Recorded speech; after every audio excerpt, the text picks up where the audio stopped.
మెగానెట్ TV. ఒకప్పుడు అంతరిక్ష పరిశోధనలు అనగానే కేవలం అమెరికాలోని నాసా, రష్యా, చైనా పేర్లు మాత్రమే వినిపించేవి. కానీ ఇప్పుడు సీన్ రివర్స్ అయింది. అగ్ర రాజ్యాలు కూడా ఆశ్చర్యపడేలా వాళ్ళు కూడా కనిపెట్టలేని ఒక అద్భుతమైన టెక్నాలజీని ఇండియా సృష్టించింది. అది కూడా ఇస్రో లాంటి ప్రభుత్వ సంస్థ కాదు, ఐఐటి మద్రాస్ పూర్వ విద్యార్థులు స్థాపించిన ఒక చిన్న స్టార్టప్ కంపెనీ గెలాక్సీ ఐ. ఈ కంపెనీ ప్రపంచంలోనే మొట్టమొదటిసారిగా దృష్టి అనే ఆప్టోసార్ శాటిలైట్ను అంతరిక్షంలోకి విజయవంతంగా ప్రయోగించింది. ఈ శాటిలైట్ ఇప్పుడు గ్లోబల్ డిఫెన్స్ సర్కిల్లో ప్రకంపనలు సృష్టిస్తుంది. అసలు ఏంటి ఆ ఆప్టోసార్ టెక్నాలజీ? అమెరికా, చైనా లాంటి దేశాలకు సాధ్యం కానిది ఈ గెలాక్సీ ఐ ఎలా సాధించింది? ఈ దృష్టి శాటిలైట్ రాకతో శత్రువుల గుండెల్లో ఎందుకు రైళ్లు పరిగెడుతున్నాయి?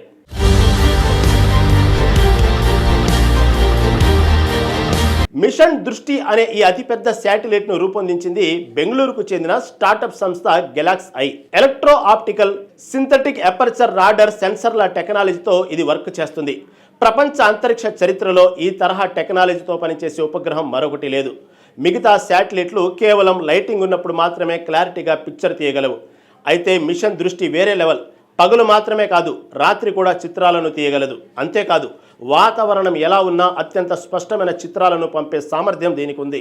నిజంగా అంతరిక్ష రంగంలో మన దేశం సాధించిన మరో చారిత్రక ఘట్టం మిషన్ దృష్టి. అమెరికాలోని కాలిఫోర్నియా నుంచి స్పేస్ ఎక్స్కు చెందిన ఫాల్కన్ 9 రాకెట్ ద్వారా ఈ శాటిలైట్ను కక్షలోకి ప్రవేశపెట్టారు.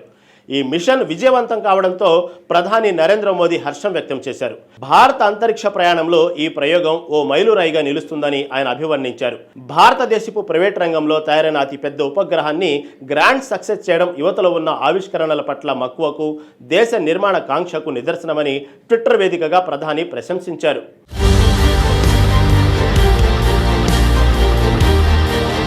ఈ ఆవిష్కరణ ఎందుకు అంత గ్రేట్ అంటే, సాధారణంగా భూమిని ఫోటోలు తీసే శాటిలైట్స్ మన మొబైల్ కెమెరాల్లా పనిచేస్తాయి.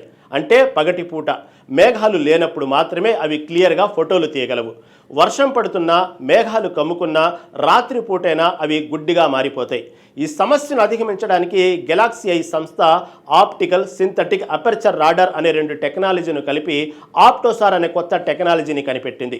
దీనివల్ల దృష్టి శాటిలైటు దట్టమైన మేఘాలు ఉన్నా సరే, చిమ్మ చీకటిలో కూడా మేఘాలను చీల్చుకుని భూమి మీద ఉన్న చిన్న కదలికలను కూడా అత్యంత స్పష్టంగా హై రెజల్యూషన్ ఫోటోలు తీయగలదు. ప్రపంచంలో ఈ 2 సెన్సార్లను ఒకే శాటిలైట్లో పెట్టిన ఘనత కేవలం మన భారతదేశానికే దక్కింది. ఈ దృష్టి శాటిలైట్ వల్ల మన ఇండియన్ డిఫెన్స్ వ్యవస్థ దశ దిశ మారిపోతుందని నిపుణులు చెబుతున్నారు.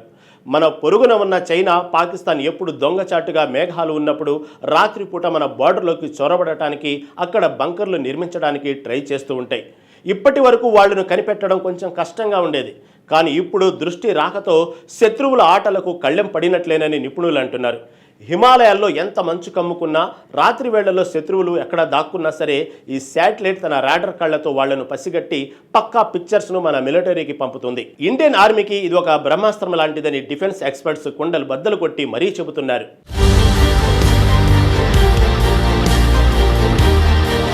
కేవలం మిలిటరీకే కాదు, ఈ టెక్నాలజీ వల్ల సామాన్యులకు కూడా ఎంతో లాభం ఉంది. కేరళ లాంటి రాష్ట్రాల్లో వర్షాకాలంలో భారీ వరదలు, కొండ చర్యలు విరిగిపడటం జరుగుతాయి. ఆ సమయంలో మేఘాల వల్ల హెలికాప్టర్లు కూడా వెళ్లలేని పరిస్థితి ఉంటుంది. అలాంటి విపత్కర పరిస్థితుల్లో దృష్టి శాటిలైట్ ద్వారా ఎక్కడ ఎంత డ్యామేజ్ జరిగింది, ప్రజలు ఎక్కడ చిక్కుకున్నారనేది ఖచ్చితంగా తెలుసుకుని రెస్క్యూ ఆపరేషన్స్ చేయవచ్చు. అలాగే రైతుల పంటల దిగుబడిని అంచనా వేయడానికి, అడవుల్లో కార్చిచ్చులను ముందే పసిగట్టడానికి ఈ టెక్నాలజీ ఒక గేమ్ చేంజర్ కాబోతుంది. అమెరికా, చైనాలకు కూడా సాధ్యం కాని ఒక టెక్నాలజీని మన కుర్రోళ్లు సాధించడం నిజంగా గర్వకారణం.